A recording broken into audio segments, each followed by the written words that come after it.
Welcome everyone to another episode of Elbows Tight Podcast. It's your host Travis. Today I have a very special and fun interview for you. I have Matt Guffey. He is a strength and conditioning coach down in San Jose, California. He is a brown belt under Kyotera, and he is a phenomenal wealth of knowledge. I say phenomenal way too much. I should probably stop saying that word so much. But also, he has Victory High Performance is his strength and conditioning gym over in San Jose, where he takes jiu-jitsu athletes and makes them stronger to spend more time on the mat and less time off the mat and less time getting injured.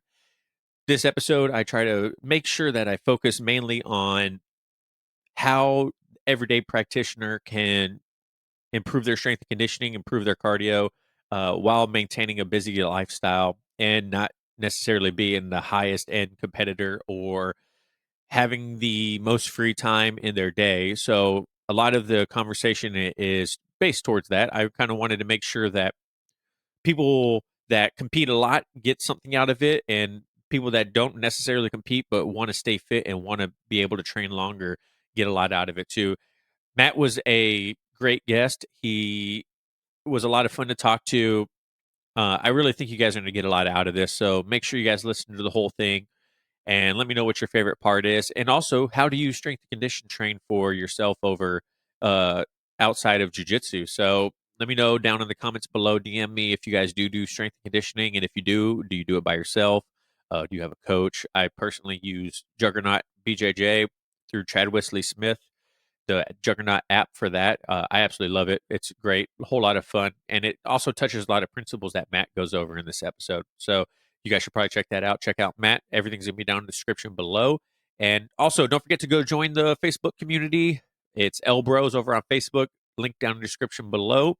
And if you guys want some sweet Elbows Tight swag, this shirt is still available. If you guys are watching, the retro Elbows Tight shirt is still available, elbowstight.com if you guys want that. And yeah, just follow me everywhere. 5-star review. I don't ask for it enough. Please give me a 5-star review on Spotify, iTunes, wherever you listen, if possible. That is going to be the most organic way for people to find this podcast, and by you sharing it. So thank you guys so much. Give it to someone that you think might need this. So, and with that, I give you our sponsors and then Matt. Thank you guys. Peace.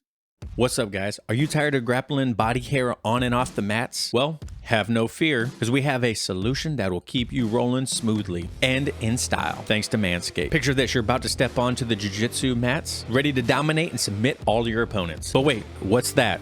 Your unruly body hair.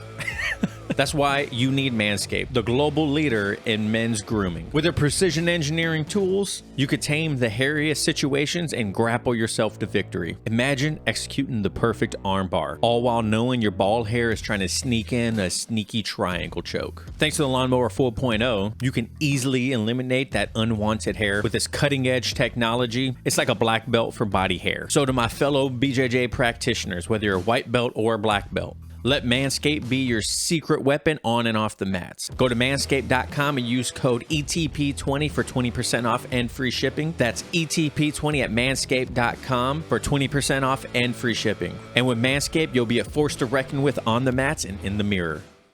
Have you ever experienced the agony of sleepless nights when you're away from home? Well, let me tell you about a recent trip that I went on that became a sleep disaster. Picture this: you go on a thrilling adventure, leaving behind the comfort of your own bed. Unfortunately, also your beloved pillow. Little did I know the effect it would have on my sleep night after night, struggling to find that cozy, supportive feeling I had grown accustomed to.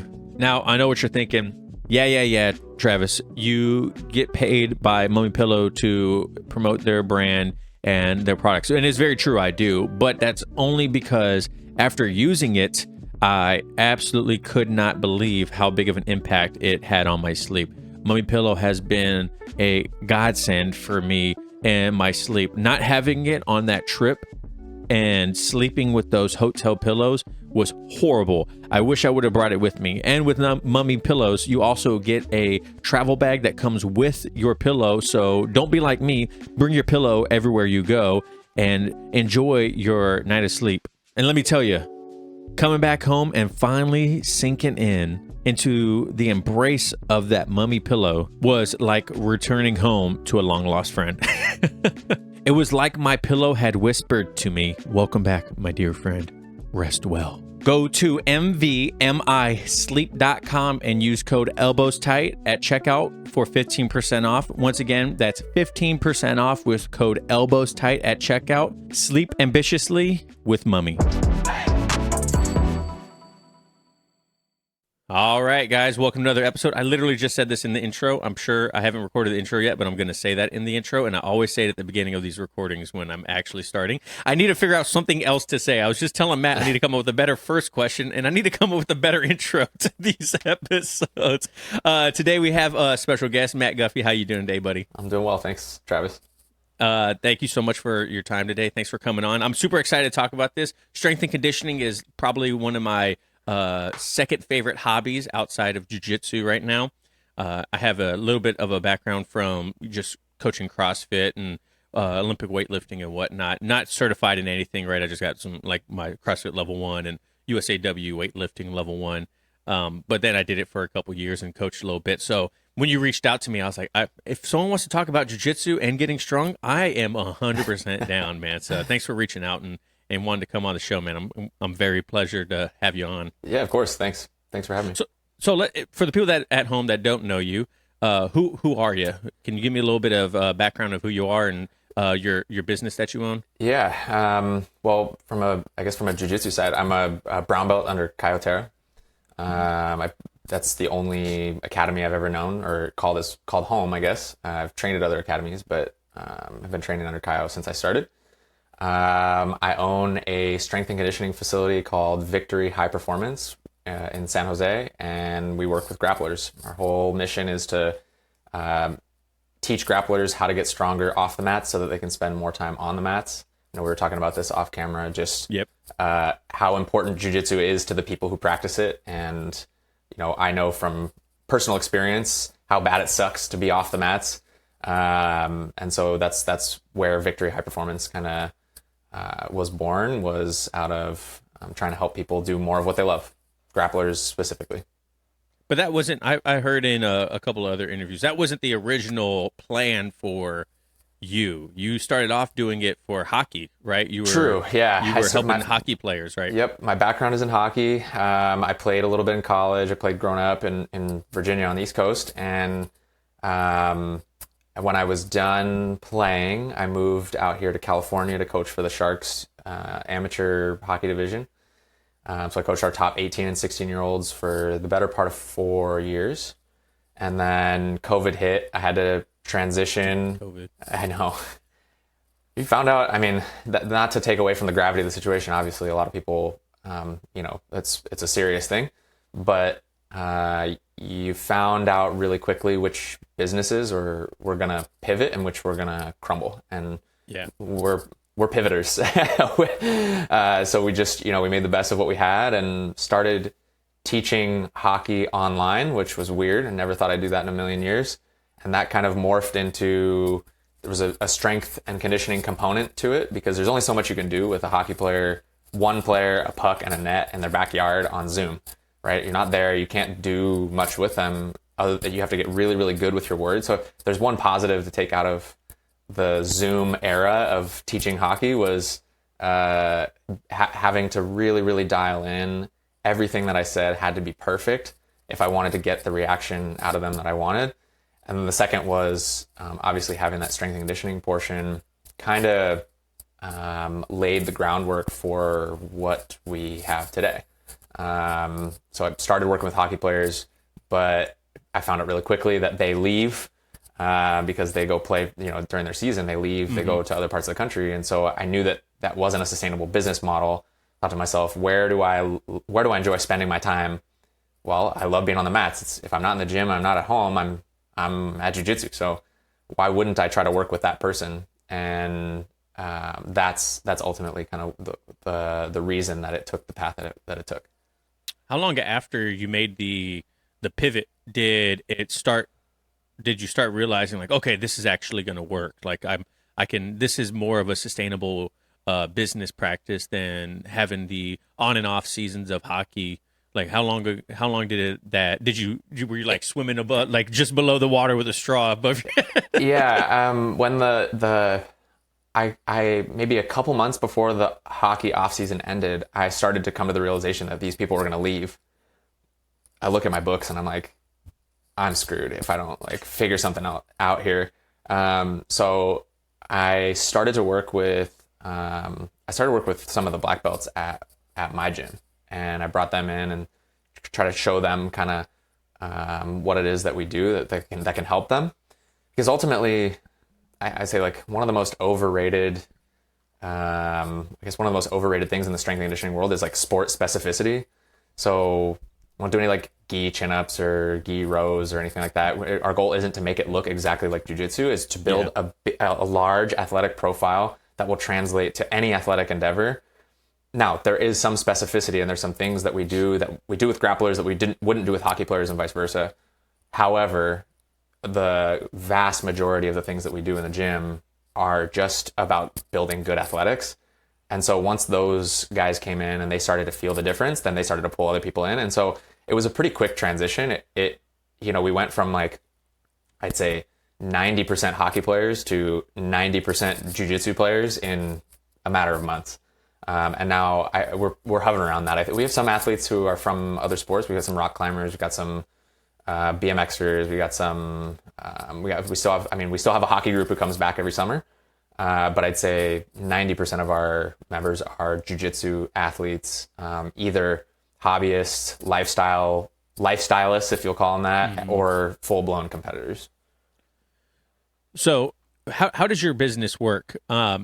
So do people come to you and it's kind of like a one-on-one private thing, or do you offer programming, or is it like just an open gym, like a Globo gym that people come and work out and you kind of help them out as it goes? So it's, I guess the best term for it is small group personal training, in that you have the best of both worlds. You have an individualized program. It's something that we build for you, and I'll explain the process behind that.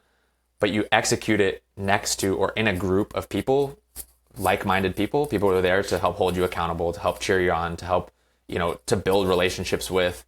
And all of that is led by a coach. So we try to keep the athlete to coach ratio 4-1. We'll stretch to 5 if we absolutely have to, but 4-1 is kind of the sweet spot. And we feel we can give everybody enough attention. We're able to coach those individual programs really, really well. So that's the model. Now, getting into the individualized programming part, the way it starts is through a strategy session. So we hop on a Zoom call and we go through goals, medical, injury history, schedule, training schedule, obstacles. We ask all kinds of questions. We go through a whole intake form to give us as much information as we can get. And then what we do is we make a recommendation based on that. So say somebody trains 5 days a week on the mats, they compete regularly, but maybe also have a day job and it's tough for them to get in very often. So I'd say the vast majority of our people just train twice a week, right? Which is probably a lot less than what most people think you need to do in order to make gains. But if you structure it correctly, 2 times a week is fine. And actually, we have some people who just train 1 time a week, and that's been more than enough for them. So anyways, at the end of the strategy session, we make a professional recommendation. They either sign up or they don't. If they sign up, then the next step is to schedule a strength and movement assessment. So we go through CARS assessment, FMS. I can dive into those too if you want, but CARS assessment, FMS, and then a couple of strength tests just to see where everybody's at, so that we know, is there anything that we need to look out for when we build a program for this person? Do they have any movement or mobility limitations? Do they have previous injuries that maybe they didn't disclose on the intake form? Are there imbalances from side to side? Is there any low-hanging fruit? What is the thing that we can do right now that's going to give us the best bang for our buck, that's going to get them the best results the quickest? And then we build the program based on all of that information, everything that we got through the strategy session and the movement and strength assessment. And then we build the program, and then they come in and they execute it, like I said, in a group, but with a coach who's there to kind of guide them and hold their hand.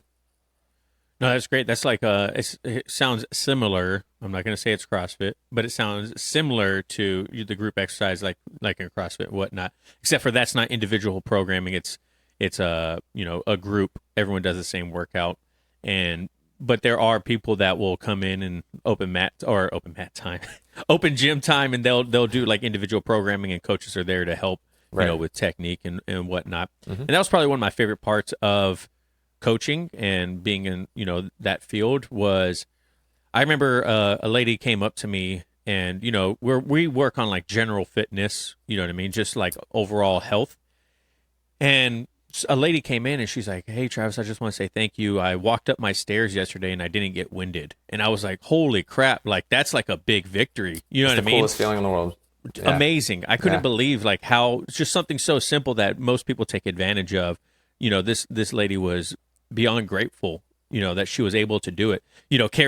Being a dad, carrying both kids and, at the same time, or carrying all the groceries in with one trip, those little things in life, like they're great. And, a lot of people don't understand how those can be life-changing for some people. You know what I mean? What's one of the things that you notice when grapplers come in that is probably the biggest eye-opener for them, typically when they start working with you? That it doesn't have to be as backbreakingly hard as you think. The whole point of what we do is to build people up, not break them down. And so, the old school way of thinking is, well, it's got to be hard if it's going to be worth it.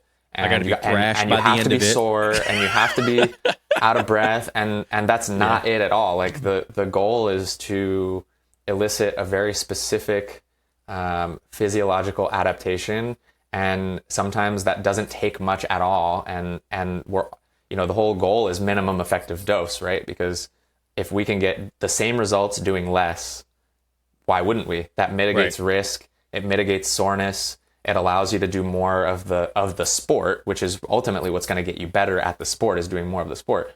So I think that's probably the biggest misconception. We've had some people come in and they're like, "Well, I want to work out 4 days a week." And I'm like, "Well, 2 days would probably be fine. And if you get the same results doing 2 days a week, why wouldn't you?" I don't. Yeah. I don't know why that is. We're battling that narrative. So I think if I had to say, the biggest misconception is probably that you have to train every single day and that it should be super, super hard every single time. I'm not saying there isn't a place for that. We do have tough lifts. It's not easy. It's not a cakewalk by any means, but it doesn't have to be that way all the time. And in fact, it shouldn't be that way all the time. Otherwise you just end up redlining and then overtraining and then getting hurt. Yeah, I completely agree with that. I noticed too, I do Juggernaut BJJ from Chad Wesley Smith. I think he's in the San Jose area also.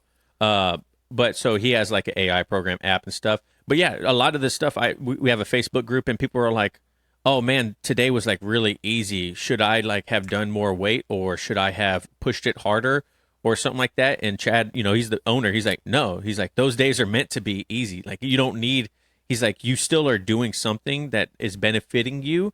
And just because you don't feel like you strained your muscles or you broke down muscles, there was still like you mentioned, a physical adaptation that was like very small, but there was something there. It was building a different thing."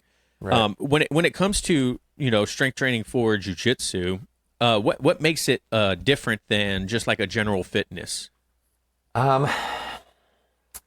Honestly, not much. Our whole philosophy is to move from least complex to most complex, most general to most specific.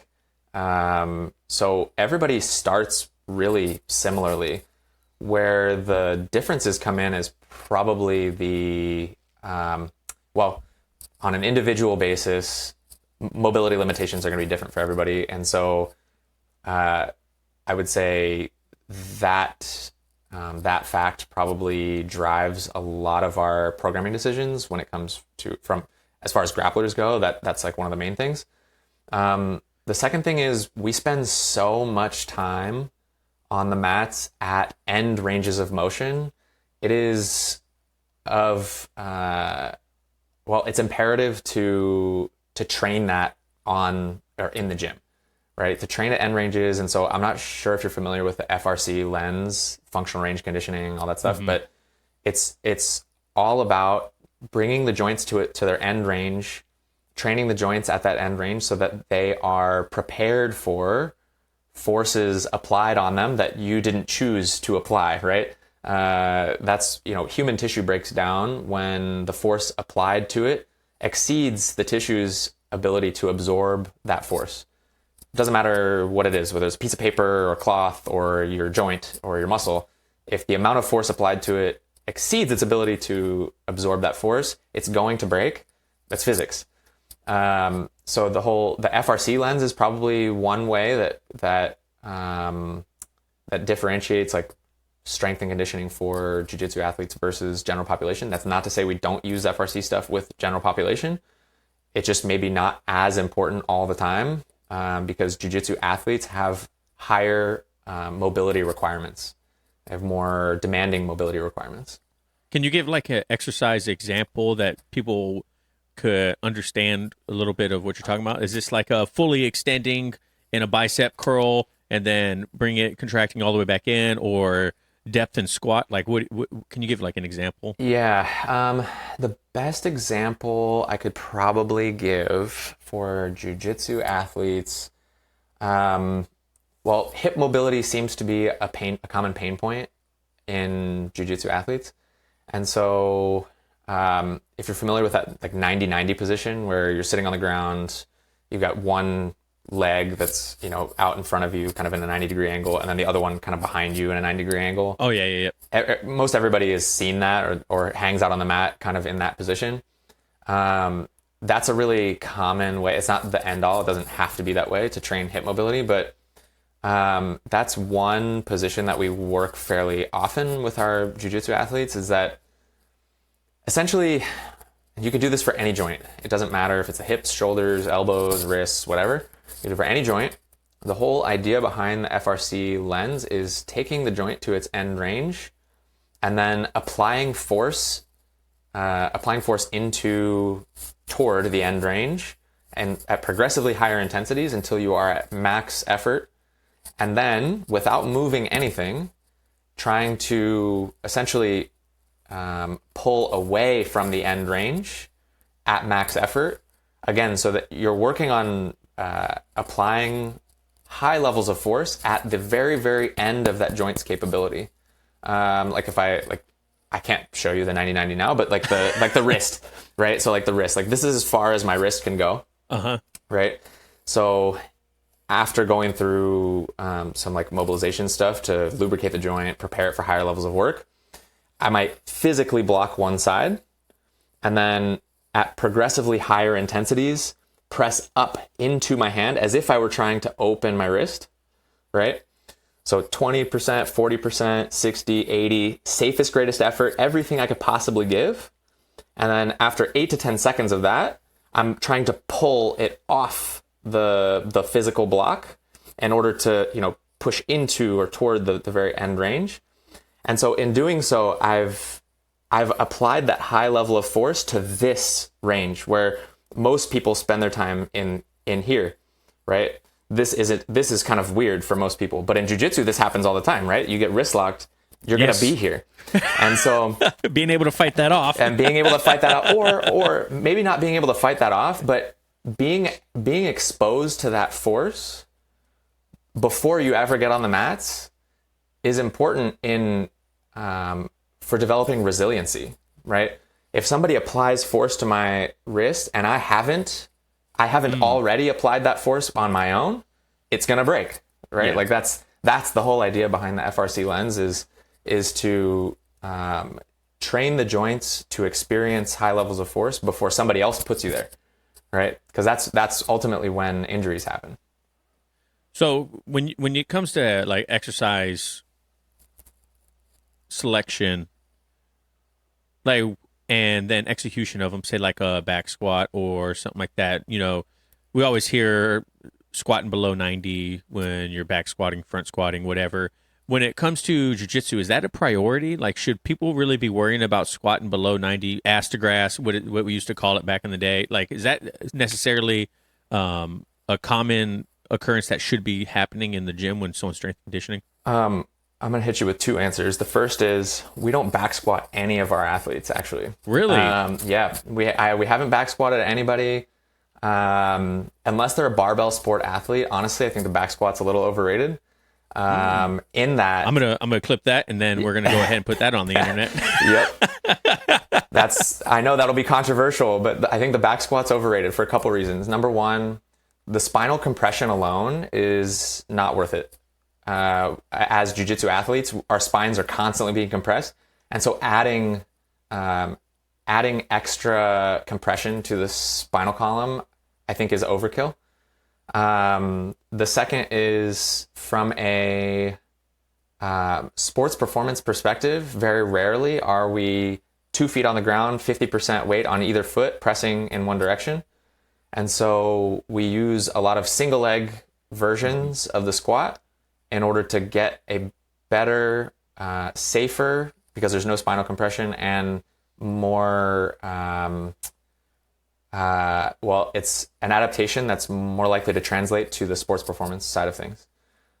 So you'll see split squats, Bulgarian split squats, or rear foot elevated split squats, single leg squats. Yeah, I know. They're not fun. They're not fun, but they are. They work. Honestly, they work, and they're, they are one of the best ways to develop single leg strength. Is hands down like it's the way. It is the most transferable quality you can build in the gym from a strength perspective, right? Because you do everything one leg at a time. You walk one leg at a time, run one leg at a time. When you're passing the guard, you're like I said, very rarely with both feet on the ground, 50% on both feet. You're shifting your weight from side to side, oftentimes having to balance on one leg while somebody tries to push and pull you.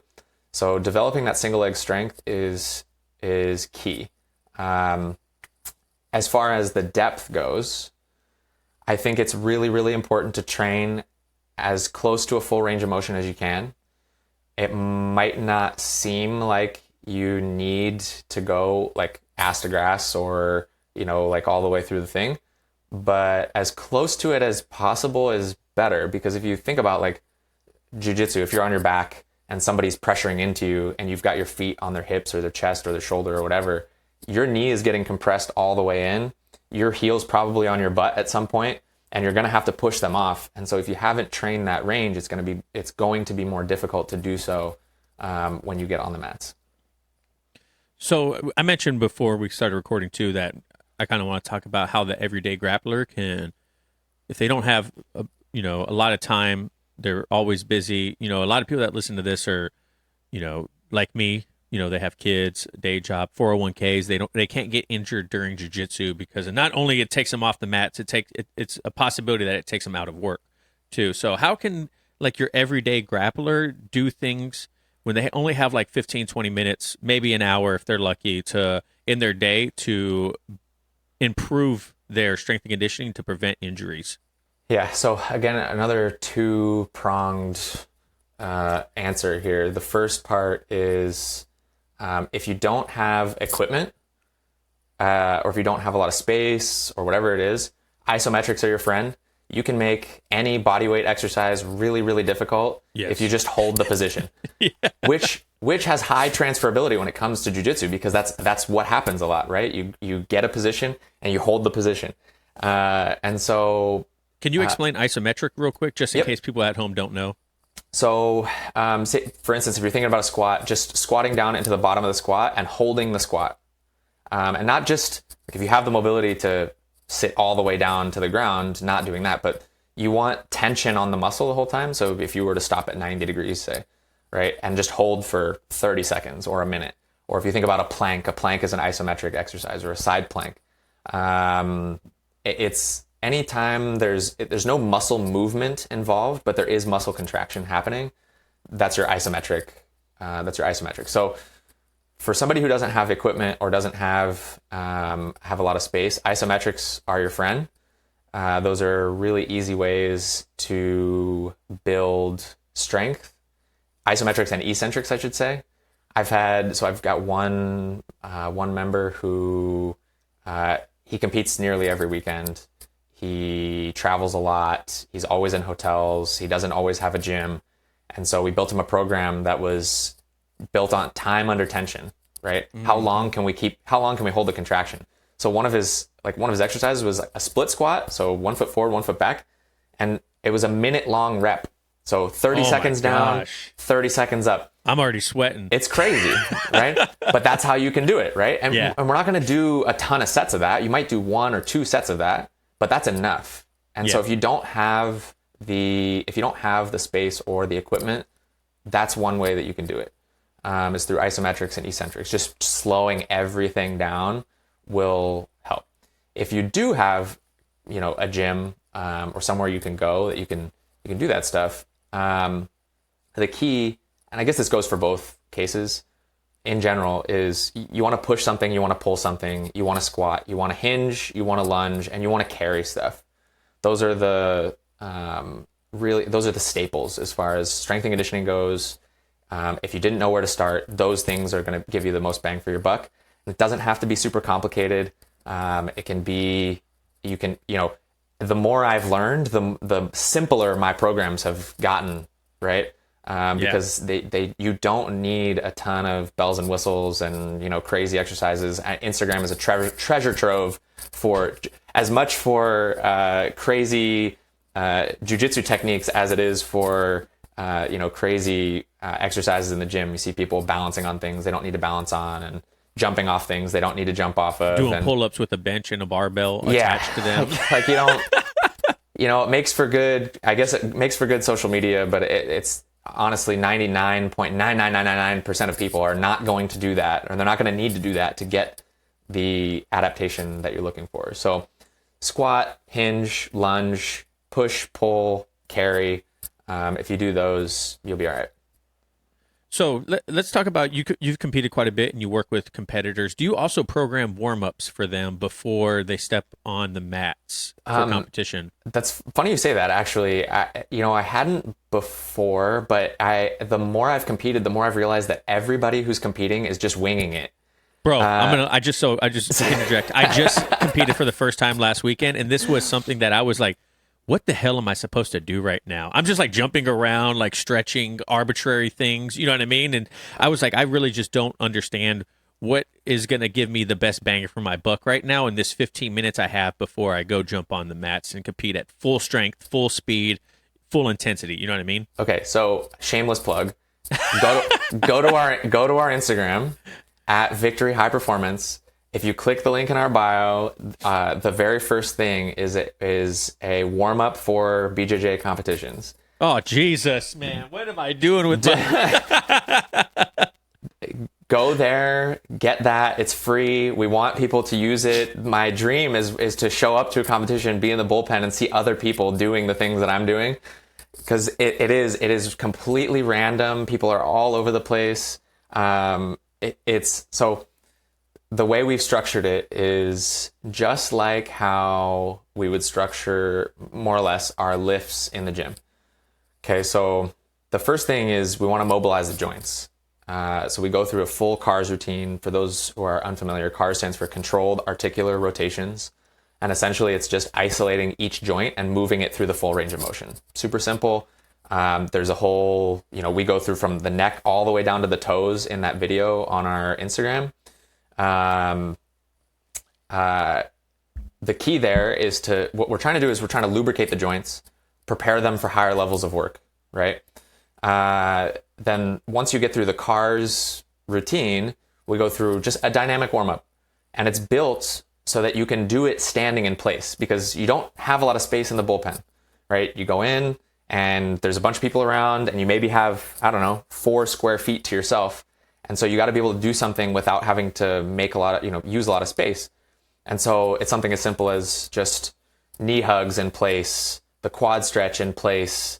We go through skips. There's a little bear crawl variation, like a high knee run, straight leg kicks. Like there's several things that you can do that don't take any space that you can use to prime. Or first we want to raise the heart rate, increase the temperature of the tissue, right? So that you're not going in cold into full blown competition, and to what's called potentiate. So just make things springy, right? We want to be fast when we go. So we got to do some pogos and skips and things like that to kind of get ourselves in into the rhythm or into the, into that space where we're able to explode quickly.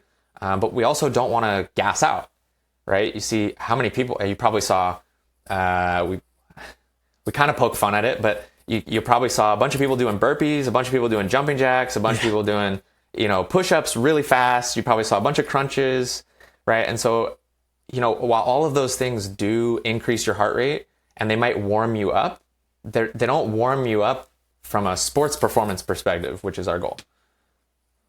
And how long is that video? How long? Video is 8 minutes, Okay. and you can follow along with it. It might take you a little bit longer at the beginning, just learning the sequence. But once you learn the sequence, it takes 10, 15 minutes tops to do the whole thing. And then we've got a bunch of information on, what happens if my bracket gets delayed, because that happens all the time. Well, okay, you just stop and then go through it again. You adjust your timing based on when your bracket's supposed to go. And then the other thing that people could use it for is honestly open mats. Because how many times have you got on the mat, you go to open mat, slap, bump, go, and then next thing you know, somebody's hurt. And so I'd say that's probably probably one of the leading causes of injury at open mat is people just don't warm up. And so this warm up can be used for competition or open mat or, whenever you step on the mats, it's worth going through, because it's going to get you the most bang for your buck, from a warm-up perspective. Yeah, I'm definitely going to have a link for it down in the description below. If you guys are listening to this at home, the link will be down in the description below, because I know a lot of people, since like I mentioned, I just competed my first time, a lot of people were like, oh man, I've been on the fence about competing and blah, blah, blah. And competing was a great experience. It definitely learned a lot. One thing I learned is when I officially weighed in, I didn't know that, and I was fasted the entire competition. Which was another great thing. And then also my gas tank was not very good after about 3/4 of the way through my second match. I was dead. What are some things that someone can do? Obviously, strength for conditioning, jiu-jitsu is going to be number one. Do more jiu-jitsu if you want to build your conditioning for jiu-jitsu, right? What would be like number two that someone can do? I always hear don't do long runs, right? Long runs don't necessarily translate over directly to jiu-jitsu, and I hear like don't do sprints or whatever doing jiu-jitsu. But what would you say is some other great ways to build your conditioning for jiu-jitsu? So there's a few things. The first is building a higher strength ceiling means you have to use less energy to do the same thing, right? Like if it takes me 100% of my effort to move 100 pounds of something, if I train and get strong, then moving that 100 pounds doesn't take 100% of my effort anymore. Maybe it takes 75% or 50%. Yeah. So that's the first thing. Get strong is your first line of defense. Second, from a conditioning standpoint, I've been experimenting with what are called lactic power intervals, and I learned about this through Joel Jameson, who's a big. He works with a lot of UFC fighters. He's been in the grappling game for a long time from a strength and conditioning standpoint. And so what I've been doing is I'll hop on the Airdyne bike and I sprint for 20 seconds as fast as I can. And then I rest for 90.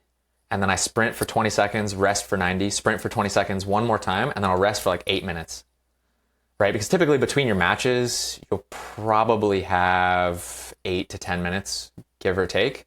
There's probably be at least one more match in between your next one, sometimes two. And then I do go through that protocol one more time. And then you can progress that, as that gets easy, you can go 22 seconds, right? And then rest for maybe, 100 seconds instead of 90.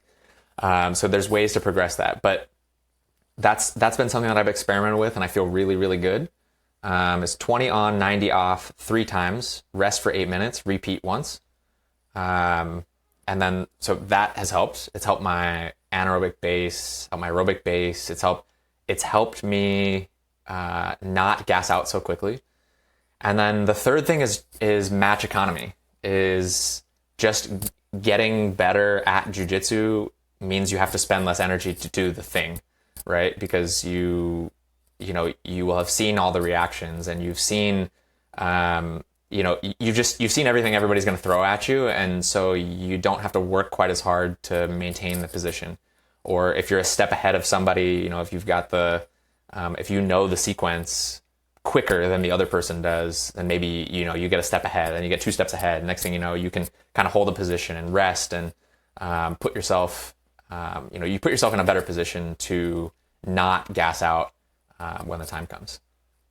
Yeah, that was like one thing that I was like, man, I feel great on this first one. I felt strong. Then the second one, it was like a good back and forth. I was like, I passed his guard and got swept, blah, blah, blah. But then once he got in the mount, my body was like, later, bro. Like, I appreciate your effort, but we ain't got nothing else for you. And it was for my second match to my third match, it was just 5 minutes. I got off the mat and by the way, you're on deck for third. I was like, great, man. I'm already dead. And so I step on the mat and there was nothing there. Like the guy was automatically like super physical. And in my head, I was like, how do you want to submit me? Just let me know. Just I'm so dead right now.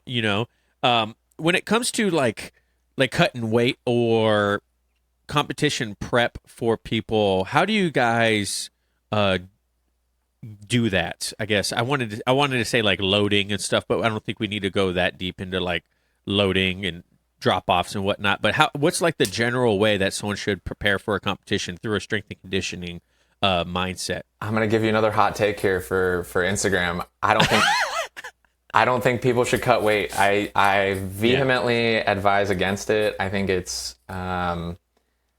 is this strange phenomenon that everybody walks around like, well, everybody does it, so I do it. And it doesn't have to be that way. It shouldn't be that way. Not only is it like weight cycling in general is just really bad for your metabolism, but from a sports performance perspective, there is no science behind any potential advantage from cutting weight. In fact, if there's any science, it's that it's a gross detriment to your sports performance at the end of the day, because you're dehydrated and you're not fueled. And I would rather be the strongest. I would rather be the lightest person I compete at middle heavy, and I'd rather be the lightest person at middle heavy, but just get really strong and compete against guys who are 200 cutting down to 195 and dehydrated.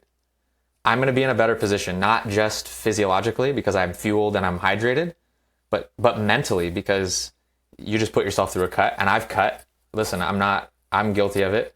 I've done it before at white and blue. I competed mostly at lightweight. At the time I was walking around naturally 175-ish, and I was cutting down to 165. Ooh. My lightest got down to 158 because I was doing no gi at lightweight, which is I believe 162. And so it was miserable. And I had that same experience where I was like, I just want it to be over. I just want to eat. I couldn't think about anything else. I don't, what am I doing this for?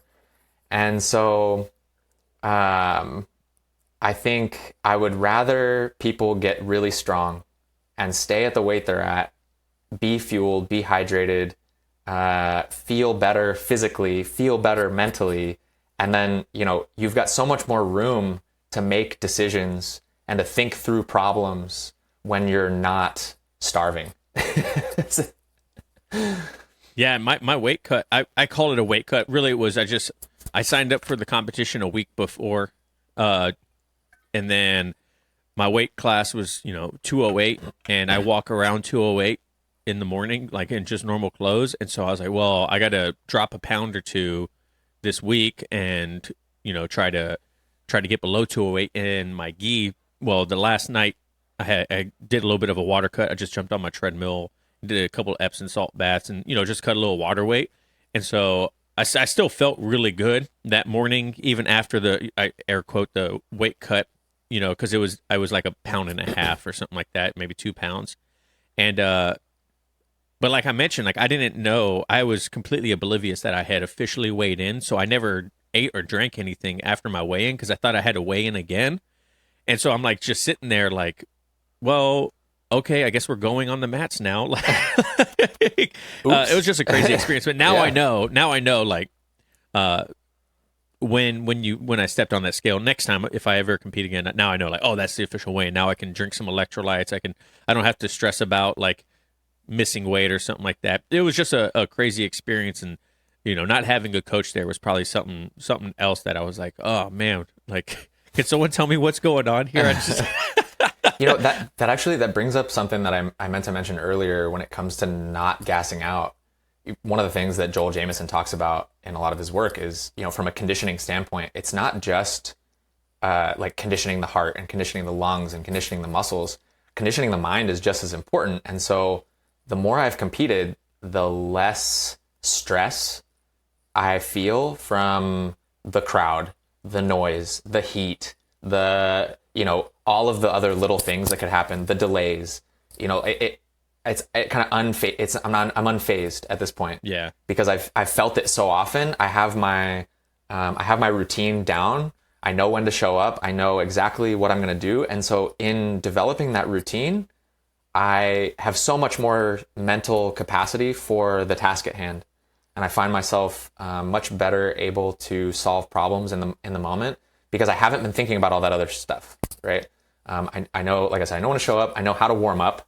I know where to be, when to be there. I'm not fazed by the noise anymore. And so that's another piece of conditioning. It's just, you got to do it. You got to do it a lot. And it's different than when you go train at the academy, right? Because all of those other factors are not there. And that's a major piece of it. I think from a conditioning standpoint, is conditioning the mind just as much. That was one thing that was probably the most surprising to me is, people were telling me, oh, you're just doing jiu-jitsu. You're just doing jiu-jitsu. And I was there and I was like, no, this is not just jiu-jitsu. Even on the mat, it's not just jiu-jitsu. Like, it is in a sense of like, they're not throwing arbitrary rules in there or something like that or changing the way you do jiu-jitsu. But there are a lot of factors that go into getting ready, showing up, stepping on the mat, performing on the mat. It's a whole different skill set. 100%. That I was like, bro, there was no way that I would. I'm surprised. Like, after competing for the first time, I'm surprised when people win tournaments on their first time competing. Like, because there was just so much going on. I was like, man. Okay, so now I'm on deck. What does that mean? Oh, that means I'm next. Like, there's like even terminology going on, and time kind of goes by fast in some aspects and slow in other aspects, right? Because I went to a neon belly and I was like sitting there counting, and I was like, did I get my points? And I look over at the ref and I saw his hand goes up. I was like, man, that felt like a way longer time than I thought. You know what I mean? Like, and then we kept going, and then boom, the match was over. You know what I mean? So like, there's like these small moments where time kind of like slows down and then it speeds up. And like you mentioned, I think the only way you get used to that is by doing it repetitively. Yeah. And it was cool, man. I definitely enjoy it. I didn't get nipped by the bug. Like I mentioned, like I competed a lot in weightlifting or CrossFit. So now I'm in my, mid 30s. The drive to compete is not really there anymore, but I kind of want to do it again just to build that skill set. You know what I mean? Like, it's just a whole nother skill set of jiu-jitsu. I was like, oh crap, like this kind of like unlocks a new level for me. It is a skill. Like, learning to compete is a skill that goes, that's as much for, like we said, all the other things that go into it as it is the actual technique itself. Having that mindset about not accepting a sweep or working a little bit extra to get out of that position that you didn't want to be in, that I think that translates really well. I mean, when you get back to the academy, I try to use competition as I try to think of competition as just data, right? Like, unless you're competing at the world adult black belt level, none of it matters. Like, I'll as a hill I'll die on it. It doesn't matter. Nobody cares. Yeah. And it's all just practice up until that point. And so I try to use competition. This is something that one of my training partners, he's one of the black belts at our gym now. He encouraged me when I first started. He was like, compete early, compete often. I use competition to sharpen my game here, not the other way around. I mean, yes, you do use the academy to sharpen your game for competition, but if you just look at the things that happen on the mat during competition, and whether good or bad, and just say, okay, how can I change my game now that I know this thing that I didn't know before, right? Because you're going to see things that you never saw. And now that I know this, how do I change my game here? And then you fix it, and then you go back and you try it again. Okay, there's another box I need to check. I didn't know that before. Come back, fix it, and then go back. And you just keep doing that over and over. And they kind of feed each other, right? And so I think when you think of competition that way, or when you look at it in that lens, or through that lens rather, I think that's ultimately what moves people's jiu-jitsu forward very quickly. What is it like training at an academy like Caio Terra's? You know, the headquarters for Caio, right? Mm-hmm. Like you guys, like you've got Benji there.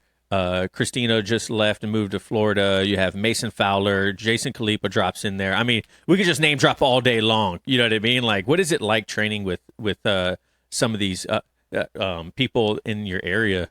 Everybody's good. Everybody's competitive. Everybody's good. It's a competition school. That's not to say that there aren't hobbyists. I like to think there's kind of three different kinds of jiu-jitsu practitioners. There's you hear about the hobbyists who are just in it for fun, and then you hear about the competitors, but then there's kind of somewhere in the middle is like like I mentioned earlier, like the lifestylist, somebody who I train 6-7 days a week. It's not a hobby for me.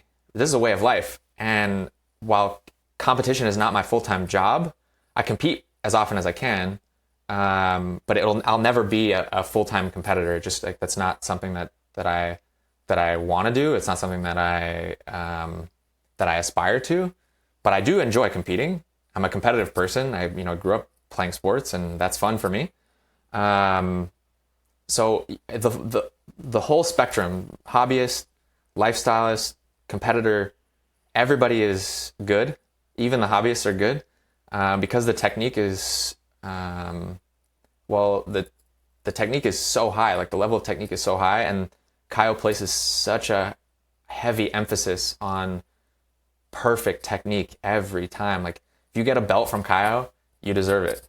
Because he doesn't promote just anybody. There's no like pity belt, whether you're, a kid or you're 60 years old and you just started, like, to get your blue belt from Caio means something.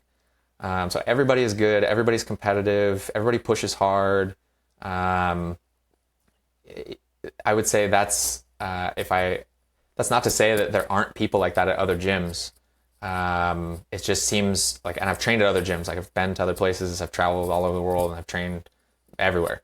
And it just seems like there is a level of detail at Caio's that I don't see at every other place. Yeah, I watch, a lot of your guys' people online, and I'm like, man, like, it would just be cool to be in a place like that. You know what I mean? Like, where in our academy, we have 1 black belt, 2 brown belts, 1 purple belt, and, the rest are like blues and whites. And so we're a small academy, but we have another academy here where George Hassong, who was the first American black belt in the Pacific Northwest, he's here in my town. And, you go to class over there and, there's 3, 4, 5 black belts in class, and, a lot of brown belts and purples and stuff. And it's cool because when you have that much knowledge in a room and that much ability in a room, everyone just gets better. You know what I mean? Like, not 100%. Saying that our school sucks because we don't have higher belts, but it's just different, right? There's a maturity that comes when you have someone that has raised, white to black underneath them multiple times. And, I think people that experience that don't, especially at the beginning of their journey, they might not fully understand, like, that's an advantage. In my eyes, it's 100, or having a 12-time world champ as.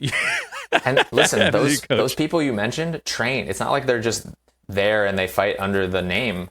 They're there on the mats with everybody every day, and you get a chance to train with really, really high level people. Like one of my first coaches was Yuri Simoes. I had no idea who that was when I first came in. I was like, okay, this guy, he's big, he's intense, like I had no idea, and then I start to and then I'm learning from him, and then I start to see him compete more, and then I hear some things, and then I read some things, and then I watch some videos, and I'm like, holy shit, like, this is like one guy's of the legit. best grapplers on the planet. This is crazy. So yeah, you're right. The level just it goes up so quick because those people are there every day on the mats, and they help people who are just behind them, and then they help people who are just behind them, and it just kind of trickles down. So even we've had people come in and they're like, man, like the white belts here are different. Like, yeah, they are. Yeah, for sure. Yeah, I definitely don't want to come with my blue belt on. I'll come with the white belt on and just see how I do. You should come through. We would love to have you. Yeah, I have a family that lives in Fresno. And so, I mean, that's like 2.5 hours away from you guys. Yeah, it's where my wife's family's from, actually. Oh, really? Yeah. Yeah. So we have family that lives down there, and we visit them probably once a year. And I was like, oh, man, maybe I'll make the drive up to, San Jose. And please do. We'd love to have you. Yeah, that'd be great. It'd be a cool experience, too, and meet some high-level athletes. You'd be like, man, I trained with Nathan Orchard. Nathan Orchard lives out here across the water in Seattle. And he came through and did a no-gi seminar for our academy a couple of years ago, and we had him on the podcast. And that was like a big eye-opener for us because, obviously Nathan's, the top 0.01% of jiu-jitsu athletes, literally has a move named after him. And, and rolling with him, it was like an eye-opener, like, man, like you understand there's levels to jiu-jitsu, but then there's like levels above the levels that you can even comprehend. You know what I mean? It's crazy. It is crazy. Like I was talking to my coach about this. My coach, Vitor Pasquale, is my coach, black belt under Caio, and he I'm a brown belt. He's a black belt, and he's seen me from my entire jiu-jitsu career, from white to brown now, and he kills me every time. I every time I feel like I might get a little closer, he just mops the floor with me. Yeah. And then, I'm like, man, like the distance between us is not changed. And he's like, what's crazy is the distance between me and Caio is bigger than the distance between you and me. And I'm like, that's crazy because you kill me every time. And like I've rolled with Caio one time. It was mind blowing. Like he knows everything I know. What am I supposed to do? So I try. I'm like, I'm just going to try. I'll try something. And, he reverses the whole thing and, taps me 1,000 times. And, I talked to Vitor and he's like, man, Caio still, as long as I've been training, Caio still taps me, tapped me 10 times in a 10-minute round, just like it's nothing. And I'm just like, how could that be? How could somebody know jiu-jitsu that well? I just wish I knew one thing as well as Caio knows jiu-jitsu. So yeah. And Caio won absolute, right? As like a 155-pound guy, wasn't it? Or I think he was a little bit lighter. I think he competed normally at 135, and he has a couple of absolute titles. I can't remember which ones. There is video of him on YouTube competing against some pretty big dudes and winning. But yeah, he doesn't care size, length, whatever. He'll compete, and he's very, very talented. The guy knows jiu-jitsu for sure. Yeah, that I would love to, just roll with him one time and just be like, oh man, that was incredible. So, but one thing you mentioned in with another podcast, BJJ Tech Nerd, if you guys are listening to this, you want to go check out Marco. He's a good friend of mine. You love languages, right? Like, I do love languages, yeah. How many languages do you speak? I speak 2 fluently. If you count jiu-jitsu as a language, I know Marco and I talked about that. Jiu-jitsu is in and of itself a language. I would say I'm proficient in 3, but I don't know. I guess I haven't figured out what constitutes fluency in jiu-jitsu. Right. Is it your black belt? I don't know. In that case, then I'm not there yet, but I do love languages. It's very fun to me to put the words in the right order in jiu-jitsu, to put the techniques in the right order. Right. That's very fun. I enjoy that. And so, yeah. What are your 2 languages? English and French, right? English and French, yep. Yeah. Yeah, that's I would love to learn a second language, but I've tried learning Spanish. I'm from Nevada, from Las Vegas, and so Spanish was obviously a huge language around me when I was growing up, but every time I open up the Duo app and I start using it, I'm like, oh, I gotta go do something. I can't fit. Okay. If you are serious about learning Spanish, I'll give you a resource. It's languagetransfer.org. Oh, is hands down the best way to learn a language. It's better. It'll blow Duolingo out of the water. The guy who created it has figured out a way to teach. There are several languages on the app or on the website rather, and I know he does. So he's from Cyprus or Crete. I can't remember. He's Greek. So Greek was the first one. My wife is Greek, and so she went through it originally, and then I've been going through it. And then, but he does French, Spanish, English, maybe German. Wow. I think Portuguese on there. Several languages on there. And the beauty of that program. So if you think about like how we learn a language in school, right? They teach us the alphabet. They teach us a bunch of vocabulary. They teach us, little bits of syntax here and there, and grammar and all that stuff. All the complex stuff comes later. What we think is complex. Okay. But if you think about how a child learns a language, you don't teach them the ABCs first. You just talk to them. Right. That you actually teach them grammar and syntax first.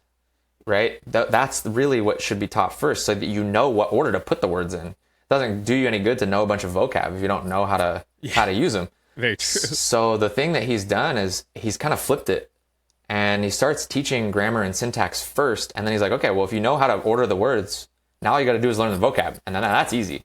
Then you just go through, whatever vocab stuff you want to do. And then you can make more sentences. So I was amazed.